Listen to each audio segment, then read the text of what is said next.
You mentioned in your life that your life has changed in different categories, like getting married, having kids. Yeah. What have those changes been? Getting married is realizing that my wife is way more significant than just a wife. She becomes a partner, a confidant, the calming factor in my life. And when you're younger, you don't know those things. And so you have to change from being a selfish man to understanding you're in a relationship. That was hard for me. Because I'm just like, go, take over the world type of thing. And there's a balance. And the great thing that a woman brings to at least a marriage, in my traditional marriage, is that my wife brings a balance to the kids that I don't bring, right? And so that's the other thing too, is that you start seeing kids and your kids parrot things that you do. They're like little parrots. And you start learning things like, oh, wow, I can't say that. I can't act this way. I can't get on the phone and bark at somebody about something because then my kids learn that behavior.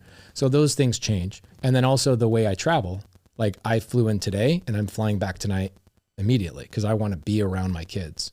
And it's something subconscious. It's not a conscious thing. My body requires, like, it craves being around my kids. And so like I'll go New Orleans, Lafayette, Corpus Christi, Houston, Corpus Christi, San Antonio, San Angelo to Dallas in a 3-week period. And I bring my wife and kids with me everywhere I go. If I'm gone more than, let's say 48 hours, I bring my wife and kids with me because I will never want to spend a day without them. Did you think that was going to be the case before having kids? So I come from a family of 12 kids. Okay. So my mom and dad had 12 kids. I'm number 3. So family was really, really important. My parents when we were raised, my parents would wake me up at 4:30 in the morning. We'd read the Bible together. So like being around my family was a lot. And so I grew up, I was like, oh man, I'm not going to have that. It was like too much. It felt suffocating.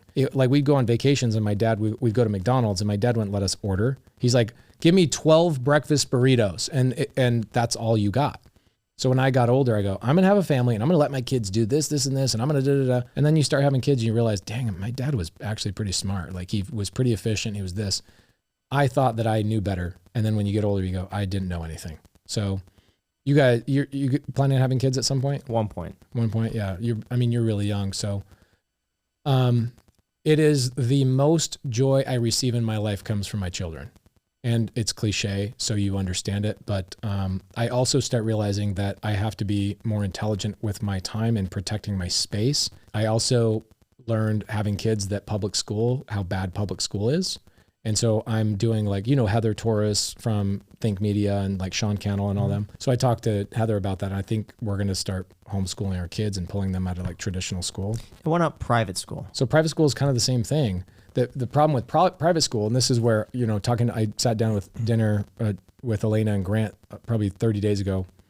And Elena was talking about the problem with private school is you're still dropping your kids off and your kids are now dead set on a schedule. And when you're traveling and you like right now, you guys are starting to travel. You guys are going out and doing podcasts and you guys are going to go be on Wolf of Wall Street and Ryan Serhant and all these people, you're traveling all over. If you have kids and those kids are in school and it's Monday through Friday, now you have to wait for them to be on vacation for you to go do your business stuff. And so you start learning private school doesn't satisfy that. Homeschool does. And so homeschool allows you to be an enterprise owner and be a family man as well. Do you worry though that they're not being exposed to different people, cultures, ideas, to be honest, it sounds really bad. I hope they're not exposed to what I was exposed to. I was exposed to people that grew up playing video games. I was exposed to people that were doing drugs. I've never drank. But you turned out great. But my brother killed himself. I had a brother hung himself because my brother was exposed to that. And I was not susceptible to that type of stuff. I never drank, I've never smoked, but my brother hung himself. What was the difference between you and your brother? I think the difference between me and my brother, my brother, his name is Corbin. I named my daughter after him. The difference was that my brother wanted to be the cool kid and he would try and impress the kids that were doing the stupid things. And he got sucked into it. And, there's people that are susceptible to like alcoholism and there's other people who could drink every single day of their life and then turn it off. I never drank. What happened to me is actually the reason why I never drank is in 6th grade, one of my buddies, Tyler Korth, had a brother that came down in the basement, completely obliterated. I'm in 6th grade, so I don't know really what's going on, but he's stench, like just alcohol stench. And he's getting aggressive. He starts punching things, punching holes in the walls. And then Tyler goes, oh, don't mind him. He's just drunk. This happens all the time. And so something implanted in my brain, like that's what happens when you drink. And whenever I was around people drinking, I was like, oh, I'm good. Like my wife drinks. I don't. And it was something weird that was implanted in me.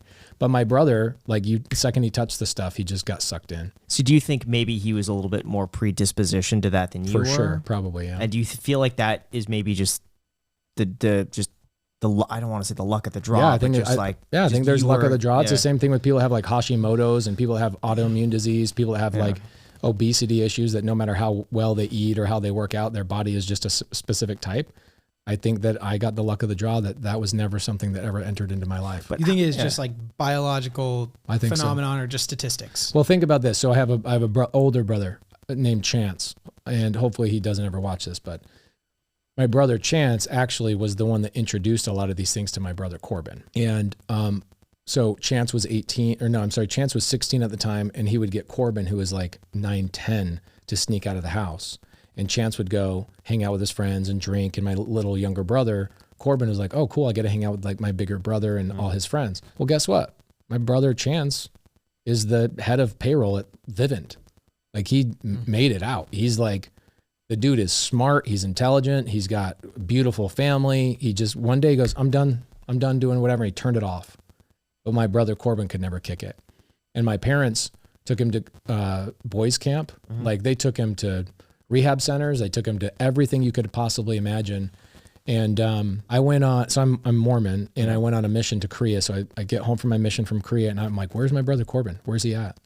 Where's he at? And where's he at? And like, I was searching for him for, a couple of months. And then I found him in like a drug den and I pulled him out, got him a job.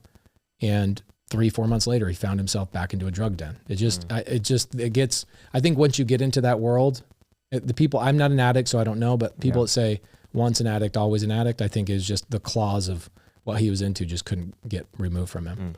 Horrible.